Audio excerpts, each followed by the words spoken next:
प्रधानमंत्री नरेंद्र मोदी के सिंगापुर दौरे के दौरान दोनों देशों के बीच सेमीकंडक्टर फील्ड में पार्टनरशिप को लेकर डील हुई है। दोनों देश के प्रधानमंत्रियों की मौजूदगी में सेमीकंडक्टर के क्षेत्र में समझौते पर हस्ताक्षर हुआ है। अब इस समझौते के बाद भारत को क्या फायदा होगा? भारत में सिंगापुर की सेमीकंडक्टर कंपनियों की एंट्री का रास्ता आसान हो पाएगा या नहीं? इसके अलावा सिंगापुर में सेमीकंडक्टर कनेक्शन के क्या क्या फायदे होंगे और तो और क्या है सेमीकंडक्टर और क्यों है ये इतना जरूरी, जानेंगे सब कुछ आज के इस रिपोर्ट में। नमस्कार, आप देख रहे हैं लोकमत हिंदी और मैं हूं आपके साथ विशाल शर्मा। सबसे पहले डील से कहानी की शुरुआत करते हैं। गुरुवार को भारत और सिंगापुर के बीच सेमीकंडक्टर के क्षेत्र में इकोसिस्टम बनाने के लिए समझौता किया गया। दोनों देशों के प्रधानमंत्रियों की मौजूदगी में सेमीकंडक्टर के क्षेत्र में समझौते पर हस्ताक्षर हुआ। अब इस समझौते के बाद भारत में सिंगापुर की सेमीकंडक्टर कंपनियों की एंट्री का रास्ता जो है वो आसान हो जाएगा। बता दें, दोनों देशों ने इस समझौते को India Singapore semiconductor ecosystem partnership का नाम दिया।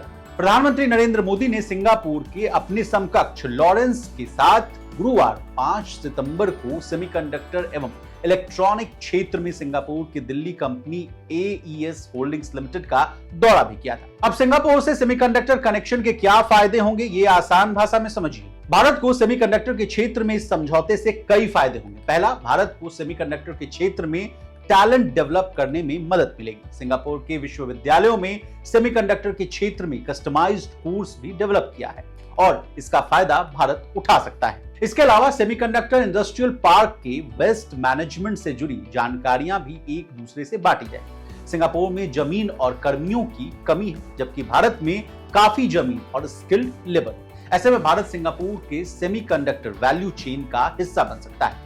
सिंगापुर कंपनियों को भारत में अपना विस्तार करने के लिए उत्साहित किया जा सकता है, ये भी एक फायदा हो सकता है। सिंगापुर सेमीकंडक्टर से जुड़ा उपकरण यानी जितने भी जो डिवाइसेस हैं वो भी बनाता है। सेमीकंडक्टर मैन्युफैक्चरिंग को सिस्टम तैयार करने में सिंगापुर की कंपनियों से मदद मिलेगी। सिंगापुर यूं तो एक छोटा शहरी देश है, लेकिन इसके बावजूद सेमीकंडक्टर इंडस्ट्री का जाल बिछा।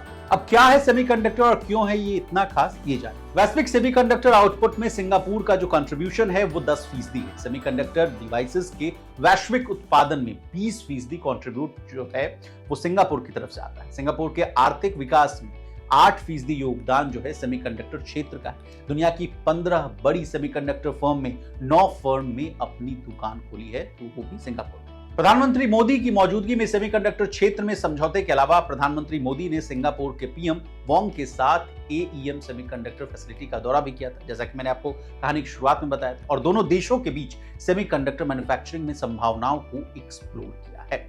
अब जाते जाते सेमीकंडक्टर क्यों है इतना जरूरी ये भी जानिए। वैश्विक सेमीकंडक्टर आउटपुट में सिंगापुर का जो कंट्रीब्यूशन है वो 10% है। विभिन्न इलेक्ट्रिक उपकरणों जैसे कि स्मार्टफोन, चिप से लेकर कंप्यूटिंग, स्मार्ट टीवी में सेमीकंडक्टर का भरपूर इस्तेमाल होता है। सिलिकॉन, गैलिशियम, आर्सेनिक इत्यादि में ये सेमीकंडक्टर तैयार किया जाता है। इसका काम होता है कि बिजली का फ्री फ्लो करवाना। इसका उपयोग मेमोरी डिवाइसेस, माइक्रो प्रोसेसर और CAOM सेंसर में भी किया जाता है। अब हमने आपको सिंगापुर में जो प्रधानमंत्री मोदी का जो दौरा था उसका जो दौरे का जो विस्तार से आपको डिकोड कर बताया कि उसके क्या फायदे होंगे, सेमीकंडक्टर का क्या कनेक्शन।